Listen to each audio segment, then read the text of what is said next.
Hello and welcome to my channel. If you don't already, please be sure to subscribe to help show your support. In this video, Lily's going to be going through for the very first time on the larger roundabouts on the A14 in Kettering. Now if you are going to test in Kettering, this video will be particularly useful because we're going through junctions 7, 8, 9 and 10, all of which could come up on your test route. Now we're not going to be covering all of the entrances and exits, however we do cover a majority. If you're not going to test in Kettering, it's still very useful to get to know how to deal with those larger roundabouts. The first roundabout we're dealing with here is junction 10 following to Bedford A6. Now you'll notice that there's two lanes that run round to A6, so you're actually going to be choosing what lane you need dependent on the direction of the following roundabout. So we've chosen the right hand lane, as at the next roundabout we will be going right second exit, and it sets us up for that lane position without having to switch. Your examiner should give you some hints and tips on approach as to whether you need to be in a specific lane or not. Now, as you can see, as we come through here, we're now set up nicely to go right second exit towards Burton Latimer. Now this roundabout does tend to be quite busy most of the time, especially as we have a McDonald's over to the right. And you'll see here I do discuss with Lily how she doesn't check her left wing mirror at all when exiting the roundabout, and that's really important that we get that check in, especially there as you could be having traffic coming round in the lane to the left of you, as it does then merge back to one. Now this is heading out from Burton Latimer following to Kettering A6. Now again we're going to have quite a busy roundabout here, and we do have a series of 3 roundabouts that we're about to deal with.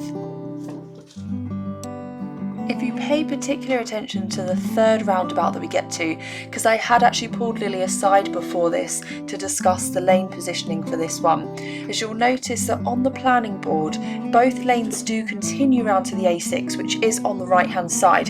However, dependent again on your lane that you need for the following roundabout depends on what lane you do turn right in. So we need the A14 west at the following roundabout, which is most likely going to be what you need on test. So it does then mean that we're going to go right from this left-hand lane. So when we get on to the next roundabout, we're already set in lane for the A14 West. Now we do definitely still put a right signal on here because that traffic waiting to join does benefit from that greatly.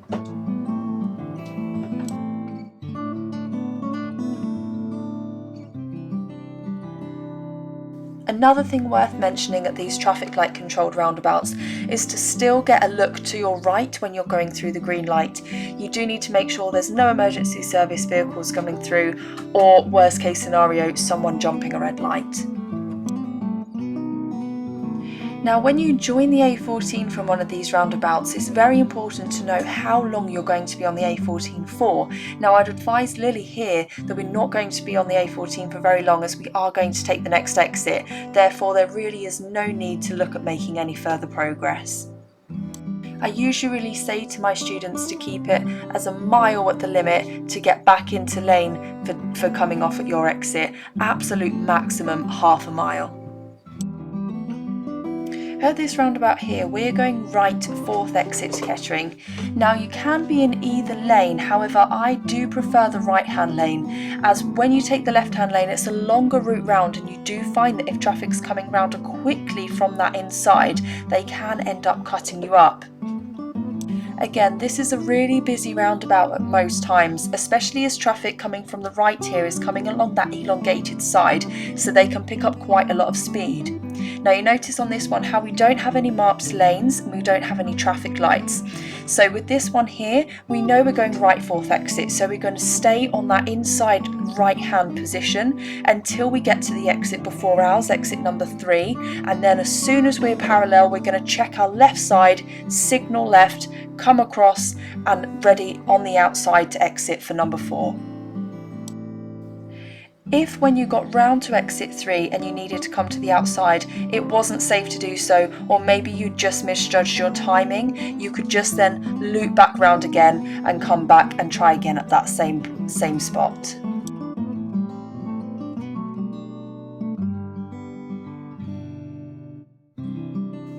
If if you keep following the roundabouts down here, you do end up getting to the test centre, so it's quite highly likely that you'd have to deal with these roundabouts on your driving test. One thing to note here is we can see this is now a dual carriageway. Now if you're directed to turn right at the following roundabout, you'll just need to make sure that you get that safe lane switch to the right in plenty of time.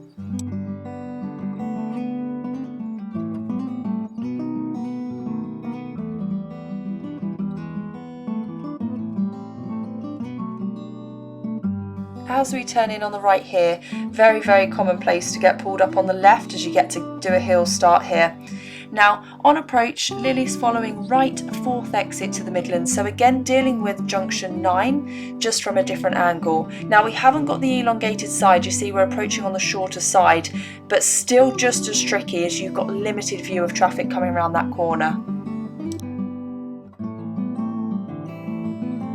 It's very important when you're waiting to pull out of these busy roundabouts that your feet are absolutely ready to go. So you've got that biting point set, potentially with the gas and the handbrake on, so that once there's an opportunity, straight away you're pulling off, handbrake off, ready to go.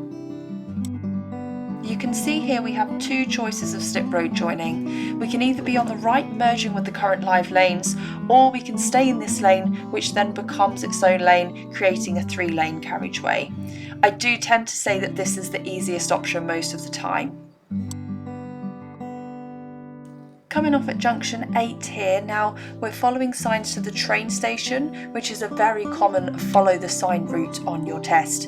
Again on approach you notice it's not traffic controlled, we've got that elongated side and there's no lanes guiding us around the roundabout. So we're using that inside right hand position until we get past exit 2, which does come quite quickly, so we're already past 1. Now past 2, so check-in signalling across, alongside this outside the whole way along, ready to exit for 3.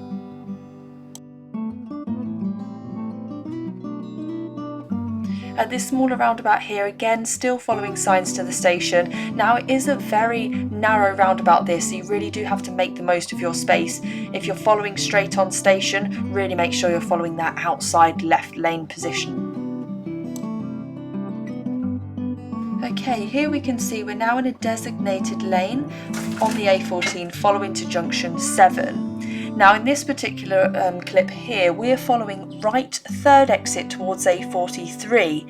Now this actually requires us to be in the left lane. So most of the time the examiners again would give you that guidance on approach. Okay, so the sat nav said right 3rd exit, but I do suggest you use the left hand lane for this.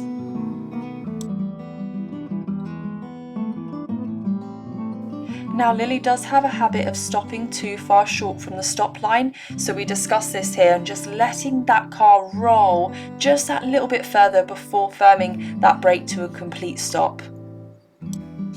So here again we have another example of traffic light controlled specific lane marking, so really being disciplined with your lane positioning here, making sure you stay within your lines, you don't cut across at all. And you see this one's actually fairly straightforward, it does just then take you straight off onto the A43 for your 3rd exit. So at the end of the A43 carriageway, you're going to be coming to this roundabout here, most likely going right 3rd exit towards Kettering. Now this one here, again, very lane discipline based, and they have actually just recently relayed and repainted, so it makes it a lot easier. But you see here how we're spiralling all the way out to that very outside lane once we get on approach to exit 2. So here coming off at exit 3 on that very outside lane, and it does feel quite strange at first when students do it, because obviously you're coming across 4 lanes, but just think with that spiral system, it is a wide roundabout, but on approach to the exit before yours, you should be spiralling out towards the outside. Now this is that same roundabout just off from Weekly Village. We're coming at it from different direction now, going left 1st exit back onto the A43. With this one, I'd always say to make sure that you're slowing up before you come round that corner on approach to this roundabout, which you sometimes have traffic backing up and you don't want to be coming at that speed.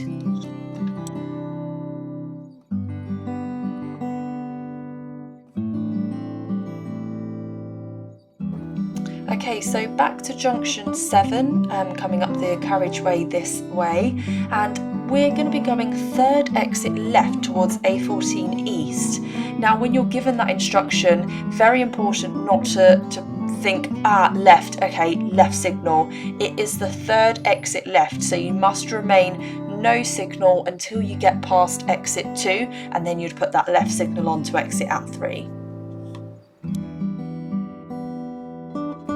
Now the first exit on this is actually tucked quite sharp around that corner as soon as we enter the roundabout.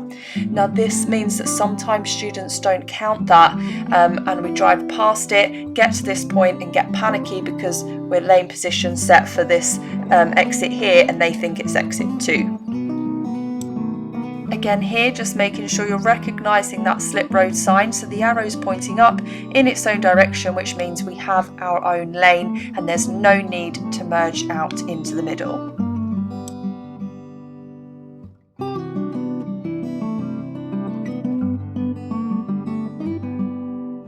Our next roundabout here is back to junction 8 from this different direction following to Broughton, so that's right third exit. You notice how Lily was given the instruction of right third exit, so exited the carriageway straight away into that right hand lane.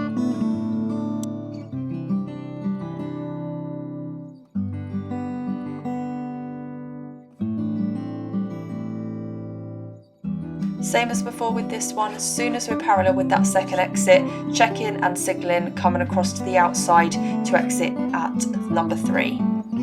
Two important things to note here: the change of speed to 40 miles an hour, and the traffic lights on the left are for straight on, the traffic lights on the right are for turning right. Don't get those two confused.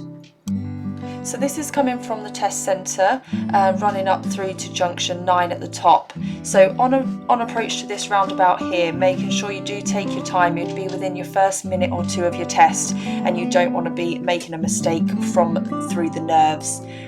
Again, coming up here, just making note, we're uphill on approach to quite a blind roundabout, so making sure you're really taking your time and getting those downward gear changes necessary for the uphill junction. So we're now following to Wellingborough at junction 9 coming up from the test centre. So this is going to be third exit. I do apologise, the cabin camera had given up on us at this point, but the outward facing camera still works, so you don't really need to see us and you'll still be able to get to view the road ahead, so that's fine. So on the planning board, Wellingborough's third exit, slightly left, straight on. So on this big roundabout here, definitely that left outside lane position. Now straight away here again, you're faced with a dual carriageway, so it's important you check and get yourself across to that left lane if you're not overtaking. It does then soon come back down to a roundabout where you will need to be in the right lane to go straight on. So you're not on the left hand lane for long, but long enough to warrant coming over and then safely switching back to the right to continue straight on to Wellingborough.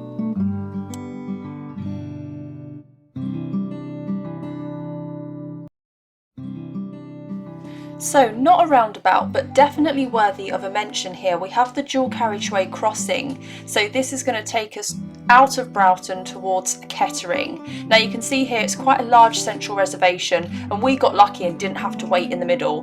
But if you've got traffic coming from the left, remembering as well that you are joining their road, so you have to allow time to build up the speed in front of them and not slow them down. You would just wait in that central reservation for a safe opportunity to merge.